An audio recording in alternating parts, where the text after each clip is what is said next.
அவரு அவரோட ஃபேன் நானு. ம். ஸோ ஃபர்ஸ்ட் டைம் வந்து கதை சொல்றதுக்கு அவரோட ஆஃபீஸ்க்கு ராவுத்தர் ஃபிலிம்ஸ் அங்கே போகிறேன். ம். போன உடனே ஃபஸ்ட்டு அவர் கேட்ட ஃபஸ்ட்டு வார்த்தையே வந்து ம். சாப்பிட்டீங்களா? ம். அவ்வளோதான். ஃபஸ்ட்டு வார்த்தையே சாப்பிட்டீங்களான்னு. சாப்பிட்டேன் சார் நானு. வேறு ஏதாச்சும் அதாவது வந்தவனை வந்து எடுத்த உடனே கதை சொல்லுங்க அப்படின்லாம் இல்லாமல் ஏதாவது அப்படி அந்த மாதிரி தான் வந்து கதை கேட்டார். அது வந்து ஒரு பொலிட்டிக்கல் சம்மந்தப்பட்ட ஒரு கதை. ஒரு சிஎம்ஐ மர்டர் பண்ணுற மாதிரி அந்த மாதிரி ஒரு கதை. அது அவங்க எல்லாம் ராவுத்தர் எல்லாமே உட்காந்து கேட்டு உடனே ஓகே. மோகன் ராஜன் சார் தான் கூப்பிட்டு போனார். ம். தரங்கை சண்முகம் அவன் 2 பேரும் இல்லை எனக்கு. ஸோ அவங்க தான் கூப்பிட்டு போனாங்க.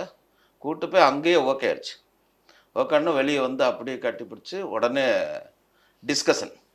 அப்போல்லாம் பெரிய ரூம்லாம் கிடையாது, ஆஃபீஸ்லேயே தான் டிஸ்கஷனு. அங்கேயே உட்காந்து அப்படியே டெவலப் பண்ணி மீன் டைலாக் ஃபுல்லாக அப்பயே உட்காந்து எழுதணும்.